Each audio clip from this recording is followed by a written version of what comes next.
അങ്ങനെ പറയണത്. നീ മിടുക്കിയാവും, ഒരു സംശയമില്ല കേട്ടോ. പഠിക്കണത് അതിലും ടെൻഷനൊന്നും അടിക്കരുത്. ഏതാ അയ്യോ ഇത് പഠിഞ്ഞില്ല, അത് പഠിഞ്ഞില്ല, അതൊക്കെ വെറുതെ തോന്നുന്നു, അതൊക്കെ ഇങ്ങനെ പോവും. സുഖമായിട്ട് സന്തോഷം. നമ്മൾ പഠിക്കുമ്പോൾ എന്താ ചെയ്യാറിയോ? ടെൻഷൻ അടിച്ച് പഠിക്കരുത്. നമുക്ക് ഇങ്ങനെ അതിങ്ങനെ പഠിച്ചോൻ തരും കേട്ടോ. ഓക്കെ, ശരി കേട്ടോ.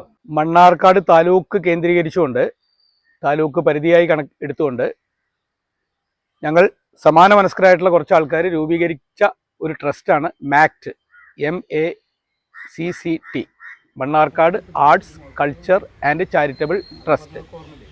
പേര് സൂചിപ്പിക്കുന്നത് പോലെ തന്നെ കലാ സാംസ്കാരിക ജീവകാരുണ്യ പ്രവർത്തനങ്ങൾ ഞങ്ങളാൽ കഴിയുന്ന വിധം മണ്ണാർക്കാട് താലൂക്ക് പരിധിയിൽ അത്യാവശ്യമുള്ള ആൾക്കാരെ കലാ സാംസ്കാരിക രംഗങ്ങളിൽ പ്രോത്സാഹിപ്പിക്കുകയും അതോടൊപ്പം ജീവകാരുണ്യ പ്രവർത്തനങ്ങളിൽ ഞങ്ങളാൽ കഴിയുന്ന രീതിയിൽ സഹായിക്കുകയും ചെയ്യണം എന്ന ഉദ്ദേശത്തോടെ രൂപീകരിക്കപ്പെട്ട ട്രസ്റ്റാണ്.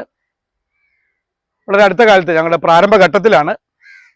അപ്പോഴാണ് മണ്ണാർക്കാടുമായി ബന്ധപ്പെട്ട് ഇതുപോലെ ചില വളരെ അത്യാവശ്യം സഹായം വളരെ അത്യാവശ്യമുള്ള കുടുംബങ്ങളെ പരിചയപ്പെടുന്നത്. തീർച്ചയായിട്ടും ഇന്ന് അതുപോലൊരു കാര്യമായിട്ട് ഇവിടെ വന്നതാണ്. ഒരിക്കലും ഈ കുടുംബം ഞങ്ങളെ ആശ്രയിച്ചിട്ടില്ല, അല്ലെങ്കിൽ ഞങ്ങളോട് സമീപിച്ചിട്ടില്ല. പക്ഷേ എങ്കിലും ഞങ്ങൾക്ക് കിട്ടിയ വിവരത്തിൻ്റെ അടിസ്ഥാനത്തിൽ ഞങ്ങൾ ഇവിടെ വരികയും കഴിഞ്ഞ ആഴ്ച ഞങ്ങൾ എല്ലാവരും കൂടി ഇവിടെ വന്നിരുന്നു. ഇവിടെ വന്നപ്പോൾ ഇവിടുത്തെ മോള്, അനീഫയുടെ മോള് ഫാത്തിമ റഷ, അവളുമായിട്ട് സംസാരിച്ചു. 9ാം ക്ലാസ് പഠിക്കുന്ന കുട്ടിയാണ്, മിടുക്കി കുട്ടിയാണ്. അവളോട് സംസാരിച്ചപ്പോൾ എനിക്ക് നല്ലപോലെ ബോധ്യപ്പെട്ടു, മിടുക്കി കുട്ടിയാണ് അവൾ. പക്ഷേ എന്തോ അവൾക്ക് പാവം മറ്റേ ഒരു ഹൃദയ സംബന്ധമായ അസുഖത്തിൻ്റെ ഭാഗമായിട്ട് കുറച്ച് അവശതകളും ബുദ്ധിമുട്ടുകളും ഉണ്ട്. കുറച്ച് പ്രൊലോങ്ഡ് ട്രീറ്റ്മെൻറ്റ് ആവശ്യമുണ്ട്. ചുരുക്കി പറഞ്ഞാൽ കുറച്ച് കാലം നീണ്ടു നിൽക്കുന്ന ട്രീറ്റ്മെൻറ്റ് ആവശ്യമുണ്ട്. ജന്മനാൽ ആ കുട്ടിക്കുണ്ടായ പ്രശ്നമായിരുന്നു ഇത്. എങ്കിൽ പോലും അന്ന് അവർ സർജറികളൊക്കെ വേണ്ട രീതിയിൽ ചെയ്തു. എന്നിട്ട് പോലും ഇപ്പോൾ കുറച്ച് കാലം കൂടി, ചുരുക്കി പറഞ്ഞാൽ ഏകദേശം ഒരു 2 വർഷം കൂടി, 1 വർഷത്തിലധികമായി ആ കുട്ടി അതിനുള്ള മരുന്നുകൾ കഴിച്ചുകൊണ്ടിരിക്കുന്നു. ഇനി ഒരു 2 വർഷം കൂടി അത് തുടർന്ന് കഴിക്കണം എന്നുള്ളതാണ്. കൊച്ചിയിൽ അമൃത ഇൻസ്റ്റിറ്റ്യൂട്ടിലാണ് ട്രീറ്റ്മെൻറ്റ്. ഇതിനൊക്കെ നല്ലൊരു സംഖ്യ ചിലവ് വരും.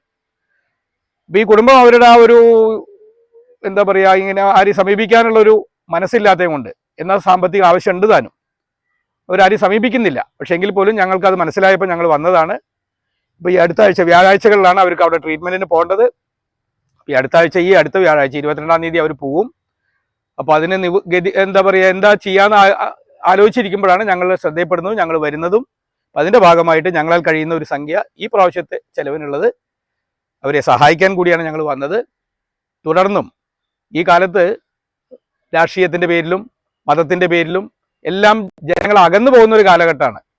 പക്ഷേ ഞങ്ങളുടെ ഉദ്ദേശം, ഈ ട്രസ്റ്റിൻ്റെ ഉദ്ദേശം, മാക്ടിൻ്റെ ഉദ്ദേശം, പരമാവധി ആൾക്കാരെ ജാതി മത ഭേദമന്യേ വർണ്ണ വ്യത്യാസമില്ലാതെ പരമാവധി ആൾക്കാരെ ഒത്തൊരുമിച്ച് നിർത്തുക എന്ന രീതിയിൽ ഇത്തരം പ്രവർത്തനങ്ങളുമായി ഞങ്ങൾ ഇനിയും മുന്നോട്ട് പോവുക തന്നെ ചെയ്യും. ഞാൻ തുടക്കത്തിൽ പറഞ്ഞ പോലെ ഞങ്ങളുടെ ഒരു പ്രാരംഭ ഘട്ടമാണിത് എന്ന് പറഞ്ഞു. പക്ഷേ എങ്കിൽ പോലും ഞങ്ങളെല്ലാവരും ഒത്തൊരുമയോടെ ഒരേ മനസ്സോടെ ഇത്തരം നല്ല കാര്യങ്ങളുമായി മുന്നോട്ട് പോകും എന്ന് തന്നെയാണ് പറയാനുള്ളത്.